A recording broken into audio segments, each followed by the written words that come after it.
The Battle of Kosovo is a pivotal moment in Serbian history, as thereafter they became an official Ottoman vassal state, later being incorporated into the Ottoman Empire. But you already know this because you're either a history nerd, a Serbian or an Albanian.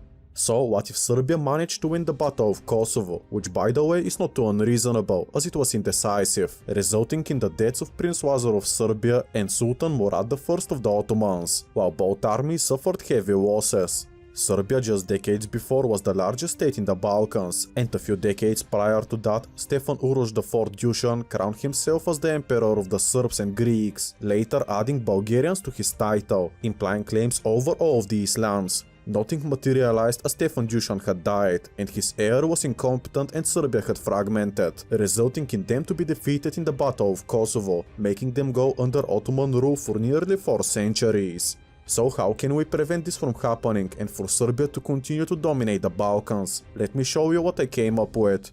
Now, as the battle was indecisive, I could tweak a few things for it to result in a Serbian victory, while Prince Lazar of Serbia would survive this time around. The problem is that if this is the case, not a lot would change. Serbia would survive the year of 1389, but nothing would prevent the Ottomans from attacking them a few years after failing at Kosovo. And with Serbia still fragmented, they can still just fall, just 5 years or up to decades later. Thus nothing would really change if Serbia simply wins the Battle of Kosovo, as they would be simply conquered slightly later on. As such, for this scenario to have an actual impact, let me go back in history and fix the main issues within Serbia, mostly to prevent their fragmentation, not only so they can win the Battle of Kosovo, but later on thrive. Yes, this video would be unrealistic, but the realistic answer is that nothing ever happens. Now I want to go back to the year of 1330, which is long before the Battle of Kosovo of 1389. But here reside the key problems of Serbia that I want to fix, so when Serbia wins at Kosovo later on, they can actually do something more than simply be invaded 5 years later, and for all to go like historically.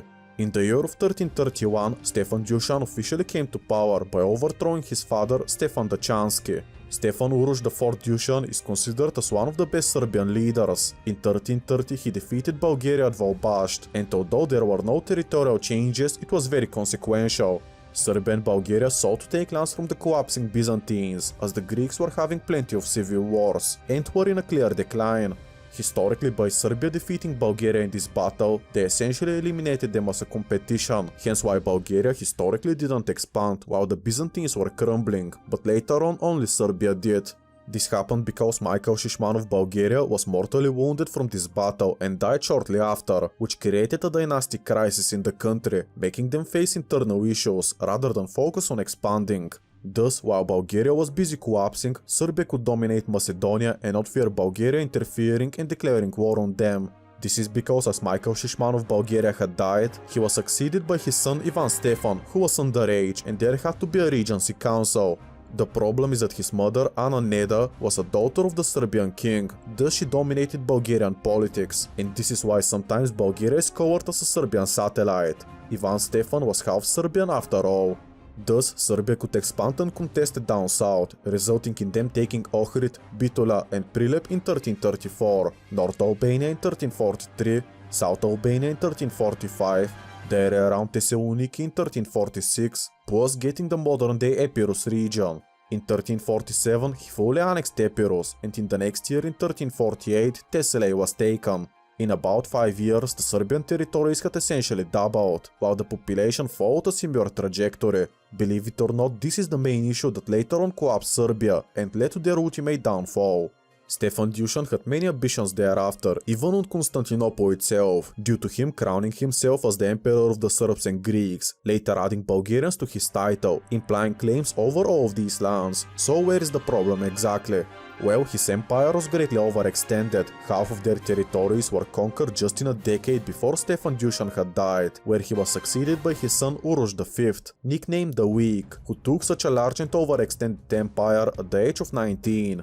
Even though he co-ruled Serbia with his father since 1346 when he was about 10 years old, he was still described as incompetent, and the Serbian nobles took full advantage of this, basically acting as semi-independent princes and practically fracturing the Serbian Empire. Immediately after the death of Stefan Dusan in 1355, the Principality of Muzaka broke away, where the local Albanian nobility ruled basically as an independent state. Even though they are shown as part of Serbia, in reality they were independent. The Principality of Valona was a Serbian vassal since they were conquered in 1346, but after 1355 and the death of Stefan Dusan, they broke free.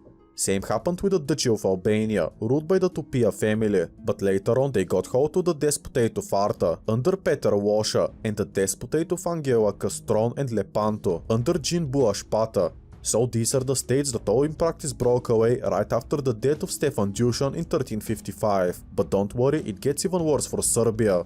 The house of Rastisvalic ruled the town of Braničevo and essentially became a Hungarian vassal until 1371, so Serbia not only lost land in 1355, but parts of it sided with the arrival of Hungary.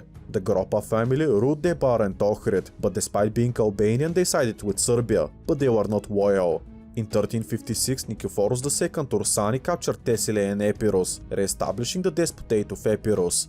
The thing is that 3 years later, in 1359, that Serbia regained these lands successfully.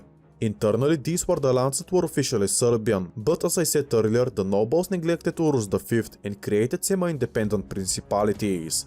Zeta was ruled by the Balšić family and had plenty of autonomy and were basically Serbian vassal states. The Mrajanović family ruled Macedonia, where also King Vukašin became co-ruler of southern Serbia between 1365 and 1371. At this point, Serbia was basically a diarchy, co-ruled by 2 kings. The Dejanović family ruled this region of Serbia, centered around the town of Velbašt. The Branković dynasty ruled near Bosnia and were later leading the Serbian Despotate from 1427 to 1459. The Vujinović family ruled the north of Zeta, where the Chernujević family at one point had control over Zeta itself. Finally, and the most important one, is Prince Vazar Hrebeljanović, ruling northeastern Serbia, the original lands before the expansion of Stefan Dusan. Not only was Serbia fragmented, but there was practically a civil war. Simeon Uroš was ruling parts of Epirus, and his uncle was Uroš V, the former king of Serbia. So Simeon Uroš tried to even overthrow him at one point, showing just how much Serbia had been fragmented. Some lands were later recovered, like some Tupia family holdings in Albania, when Zeta successfully invaded them in 1368. In the same year, the Despotate of Ceres was also expanded, and this would become a big deal later on. This fragmentation of Serbia and loss of land happened at possibly the worst time, as just the year prior the Ottomans in 1354 took Gallipoli and officially had a foothold in Europe.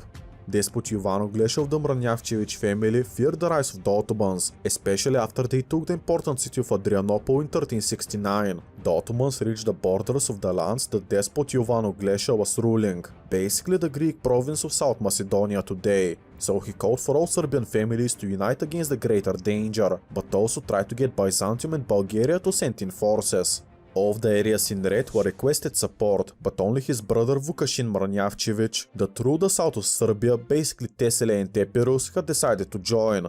The Serbian families were busy literally fighting each other over lands, status and privileges, while the Bulgarians had fractured into 3 parts in the year of 1369, but it officially became the case in 1371, and the Byzantines were simply too weak right after losing Adrianople.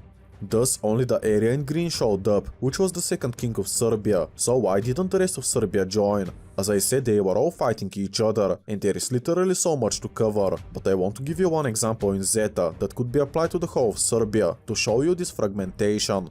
Zeta succeeded against the Tupia family and took some minor lands. The Balšić brothers of Durat and Balso II wanted to secure their rule and separate themselves from Serbia. So it is reported but not confirmed that in the year of 1369 that they converted to Catholicism while Serbia remained Orthodox.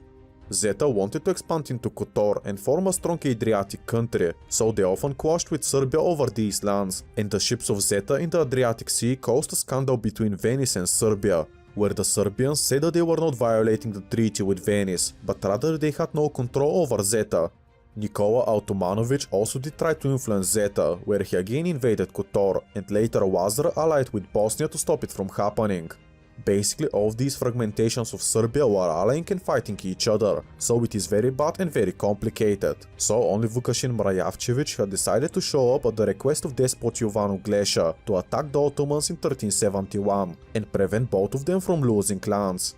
What this culminated in was the Battle of Maritsa, where the Serbian side had between 50,000 and 70,000 soldiers, and the Ottomans had 800 to 4,000 soldiers, so Serbia basically outnumbered them 10 to 1, no matter how you look at it. You may expect Serbia to easily win here, but fun fact, no.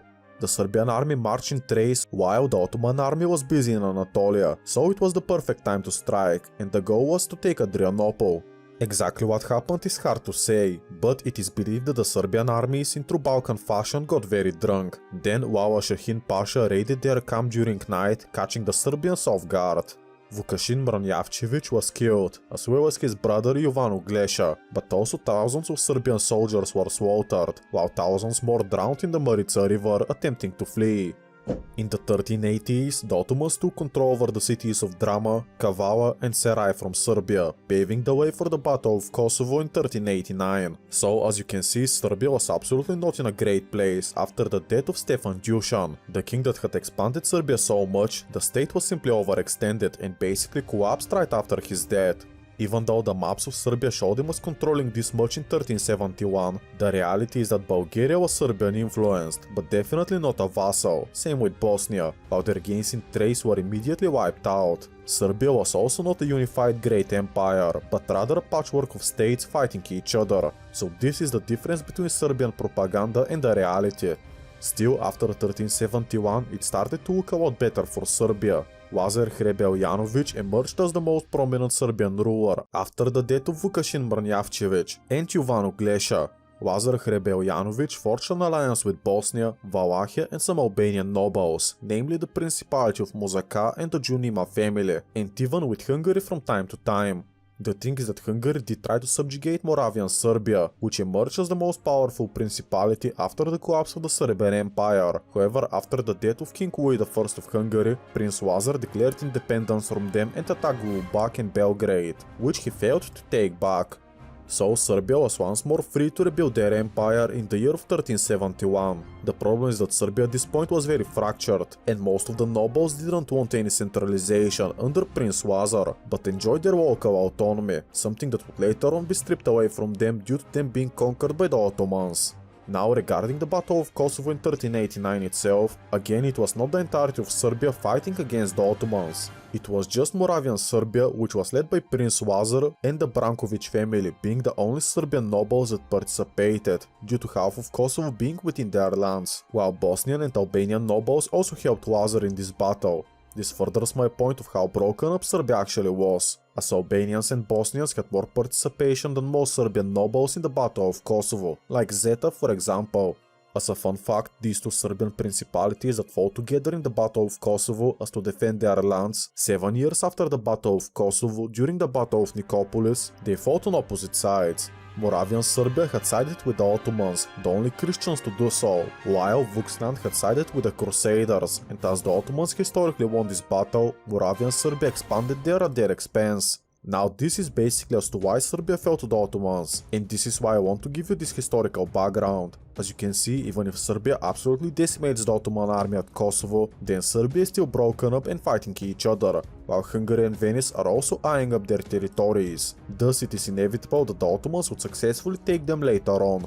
This video is not about Serbia dominating the Balkans and taking Constantinople, as then there would simply be no Battle of Kosovo and the rise of the Ottomans could be butterflied away. Thus I would be making another scenario on this exact topic in the future, so subscribe to the channel if you are interested. So, what I'm going to change in this alternate history to improve the situation in Serbia, not only so they can win the Battle of Kosovo, but also they managed to do something different than historically, which is to collapse and be subjugated.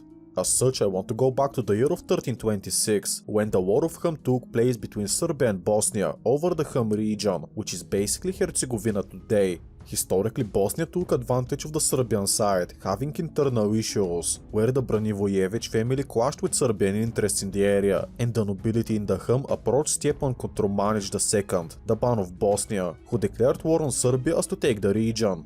The Serbians chose not to fight in this war due to their problems with the Hum nobility and preferring it to pass these problems to Bosnia instead. But 3 years later in 1329, the Bosnians would attempt to further expand into Serbia, where the ruler of Bosnia almost died, but was narrowly saved by one of his vassals, who gave him his own horse to escape.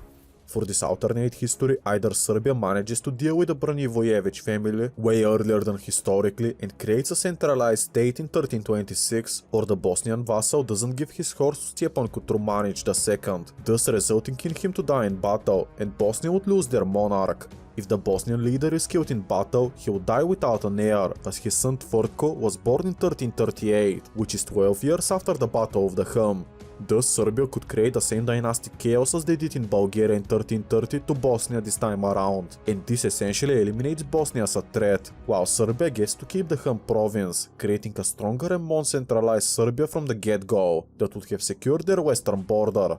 What this means is that Serbia would have way more influence in the Adriatic Sea, especially around Ragusa, so the Serbians would greatly benefit from trade, and the Bosnians cannot have a rise to be their rival, so the two could later on establish a formal alliance. There would be less hostilities between Bosnia and Serbia, that's for sure. Remember this because it would be very important later on into this scenario.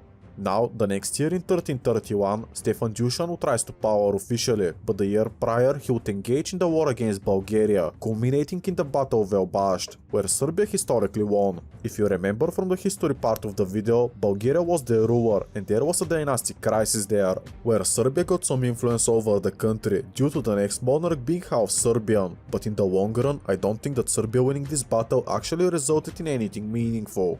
This is because while it is true that Bulgaria was neutralized as a threat and allowed for Serbia to become the strongest country in the Balkans, when the Serbian Empire fragmented, Bulgaria soon followed, while the Byzantines were constantly suffering from civil wars. Thus the Ottomans' rise to power was actually quite easy, as the Balkan countries all destroyed each other and the Turks simply showed up and took the spoils of war. For this scenario, I want Bulgaria to win this conflict in 1330, not because I'm a Bulgarian nationalist, but because I believe that down the line it would be much better for Serbia. Let me explain. In the Battle of Maritsa in 1371, only a few Serbian duchies participated, while the rest were fighting each other. Bulgaria was invited to join this battle against the Ottomans, but they had just fragmented due to the dynastic crisis that this war created 41 years prior, so Serbia was defeated in the Battle of Maritsa, as Bulgaria couldn't participate. Further in this alternate history, now with the Bulgaria in a better position, sure they could challenge Serbian rule in Macedonia and Thrace, but what is more important is that they also can resist the Ottomans, unlike historically. Historically it was just Serbia defending the Balkans, barring the Battle of Nicopolis, so them neutralizing Bulgaria was not a smart move, as then both were fragmented and easily conquered. So how do we get Bulgaria to win the Battle of Elbasht? I don't want to go in detail about this as we have so much more to cover, but basically what happened historically is that Michael Shishman of Bulgaria split his forces, with one half being sent to the battlefield and another waiting for Byzantine reinforcements, led by Andronicus III. Serbia simply launched a surprise attack and defeated Bulgaria in detail. Either Bulgaria waits a few more days for the Byzantines to show up, which by the way is not guaranteed to happen, although it would be in their best interest, or Bulgaria simply doesn't split their forces. Either way, Bulgaria had the advantage in terms of tactics and experience, so I would have them to win this alternate Battle of Elbasht. Here in this alternate history with Bulgaria winning the Battle of Elbasht, there is no dynastic crisis and instability there, so Serbia cannot expand as much as historically, which would end up being good for them, as then they wouldn't suffer from this overextension, plus Bulgaria is not devastated, so they could ally with Serbia together and they can resist the Ottomans. On paper, we have made Serbia much weaker than historically, having less territories and almost no influence in Bulgaria by 1330. But for the Battle of Kosovo to succeed, we don't just need a strong Serbia, but they also need their neighboring countries to help them out, or else they would be getting reconquered eventually, something that I would like to prevent as to differentiate this video from what happened historically. Basically, Serbia historically ensured that they would be the strongest country in the Balkans by going against all the other countries there.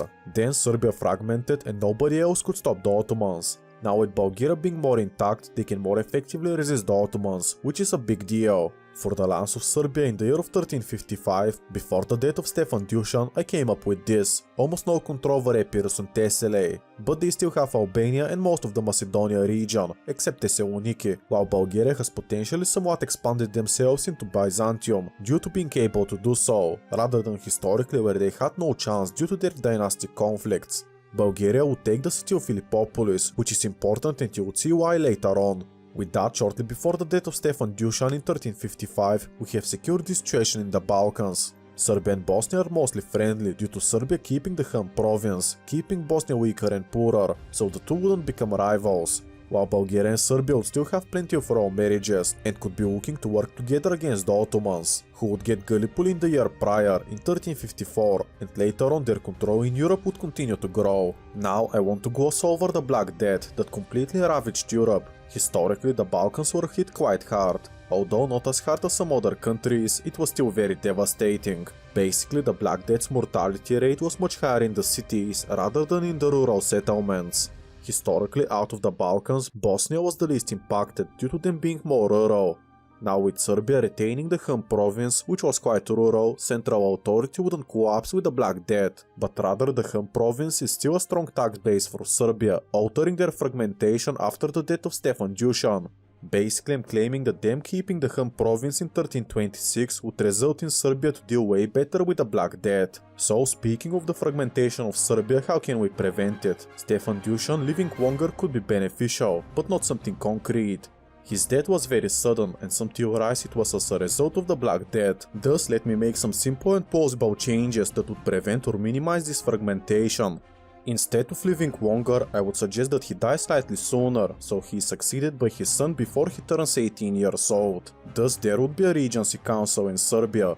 This is not too impossible, as if it is true that the Black Death killed Stefan Dusan, it happening 2 or 3 years sooner is absolutely unreal. Historically, his son Uroš V succeeded him at the age of 19 years old, but I want there to be a Regency Council, as I think that this could prevent the fragmentation of Serbia.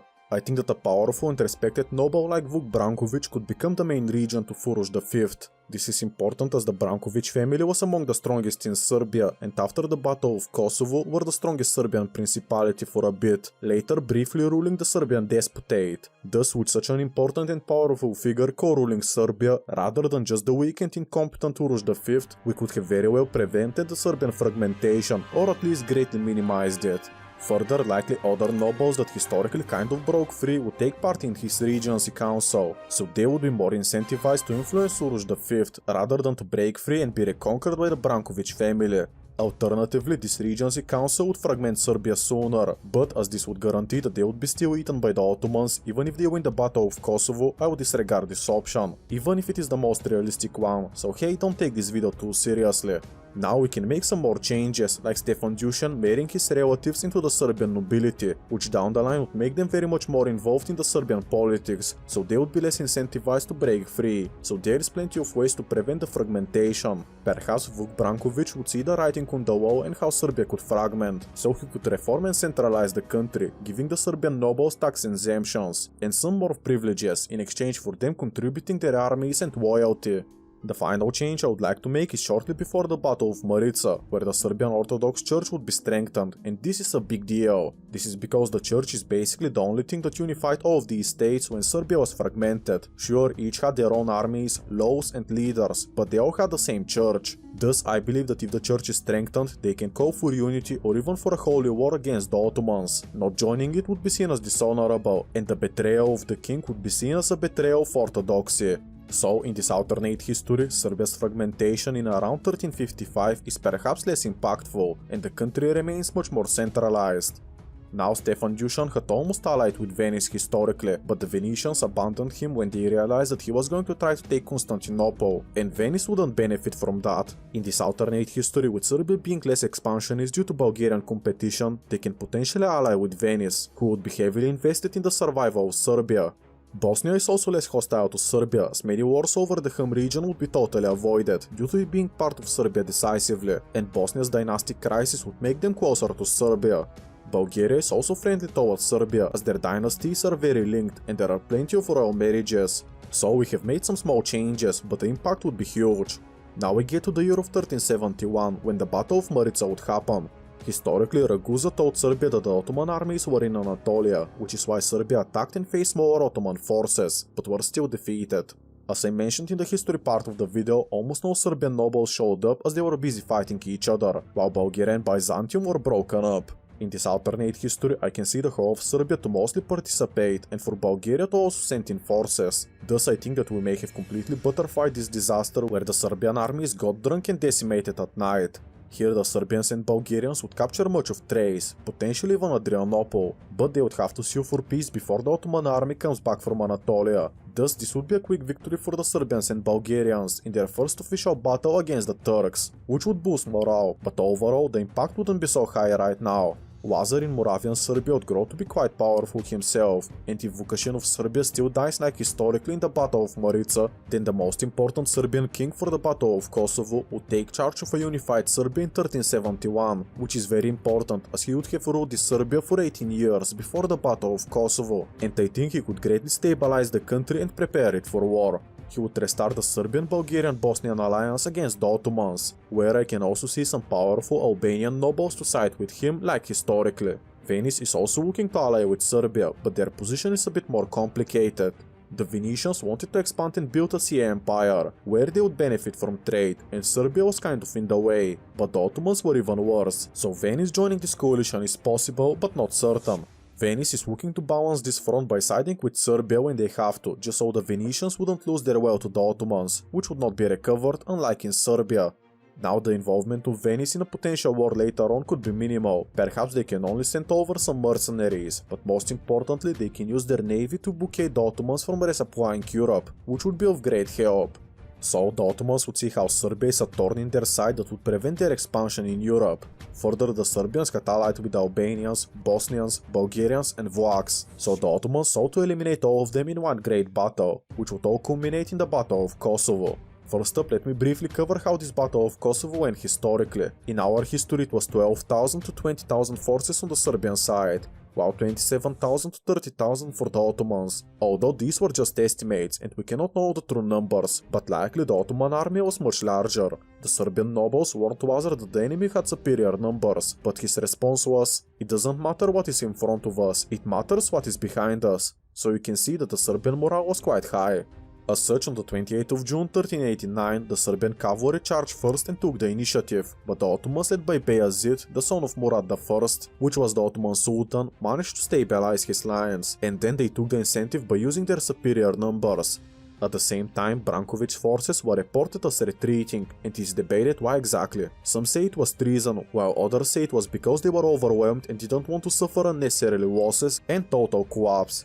Regardless, here is where the battle becomes quite difficult to say what happened next, but the Ottoman Sultan Murad I was killed somehow. The most popular version is that the Serbian knight called Miloš Bilić had pretended to surrender, went in front of Murad I and assassinated him in his tent, but obviously we cannot know for certain. This was a heavy blow to the Ottomans, but since Branković and his army retreated, Lazar's army was basically doomed and historically they were wiped out.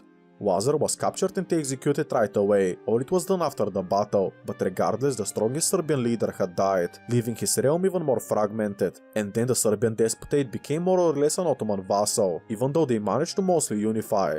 Funnily enough, they were led by the Branković family, the same that fled during the Battle of Kosovo and preserved their forces, so this is important to be said, as now we need to turn it around. This time it wouldn't be just Moravian Serbia and Vuksland plus Albania and Bosnia fighting against the Ottomans, but rather all of Serbia and their allies, with Venice potentially giving naval support. Serbia could also outnumber the Ottomans this time around, due to all of the changes we have made, so they would definitely have the advantage. This time around the Battle of Kosovo would be altered ever so slightly. Historically what costed the Serbians the victory is likely Branković's forces who retreated mid-battle. Sure, historians say that this could be done to cut their losses, but I believe there could be an ulterior motive.